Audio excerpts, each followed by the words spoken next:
जयाचा जनी जन्मनामार्थ झाला, जयाने सदा वासनामात केला. जयाच्या मुखी सर्वदा नाम कीर्ती, नमस्कार त्या ब्रह्मचैतन्य मूर्ती. सद्गुरुनाथ महाराज की जय. सद्गुरु श्री ब्रह्मचैतन्य महाराज गोंदवलेकर यांचं प्रवचन. 27 जानेवारी. नाम हा परमात्म्याकडे जाण्याचा राजमार्ग आहे. सर्व साधनात श्रेष्ठ साधन नामस्मरणच आहे, पण त्याचे महत्त्व कळत नाही. ते कळायला खरोखर भगवत कृपाच पाहिजे. आपल्या शरीरात मुख्य जसे हृदय आणि बाकीचे अवयव गौण आहेत, तसे परमार्थात मुख्य साधन नामस्मरण हे आहे आणि दुसरी साधने गौण आहेत. नाम हे मंगलात मंगल आणि अत्यंत पवित्र आहे. आपले जीवन देवाच्या हाती आहे आणि देव नामाच्या स्वाधीन आहे, हे पक्के लक्षात ठेवा. योगात योग करीपर्यंतच समाधान असते, पण नामस्मरणाच्या अनुसंधानात सतत समाधान असते. स्वतः निर्गुण झाल्याशिवाय निर्गुण उपासना होत नाही. तेज दिसणे, नाद ऐकणे या सर्व गोष्टी गुणातच नाही का आल्या? निर्गुण व्हायला देहबुद्धी सुटायला पाहिजे. सर्वव्यापी परमेश्वराला सर्वानुभूती पाहणे ही निर्गुण उपासनाच होय. योग नामस्मरणाला पोषक तितकाच करावा, केवळ त्यालाच प्राधान्य देऊ नये. योग नामस्मरणाला पोषक आहे, पण नामस्मरण योगाच्याही पलीकडे आहे. म्हणून नामस्मरणात योग येतो, योगात नामस्मरण येत नाही.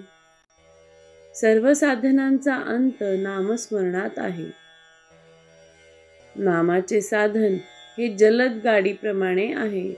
रंग दिसणे, प्रकाश दिसणे, आवाज ऐकू येणे ही मधली स्टेशने सोडून नाम एकदम भगवंतापर्यंत नेऊन पोहोचवते.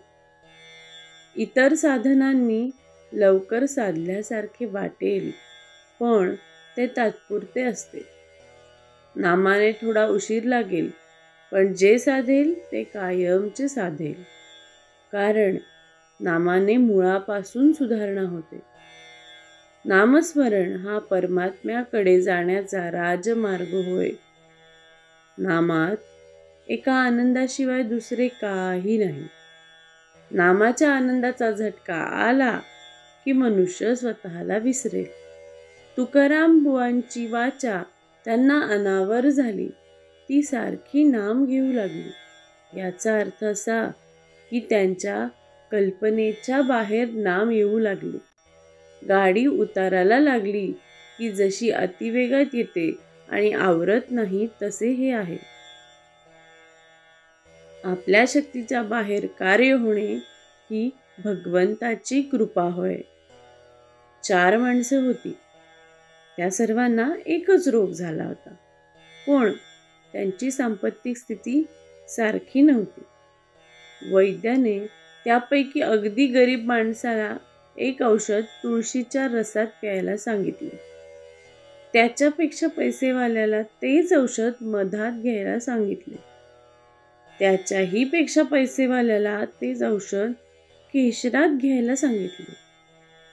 आणि सर्वात जो श्रीमंत होता त्याला तेच औषध कस्तुरीत घ्यायला सांगितले.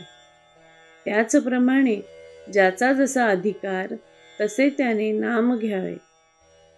नाम नुसते तोंडाने घ्यावे.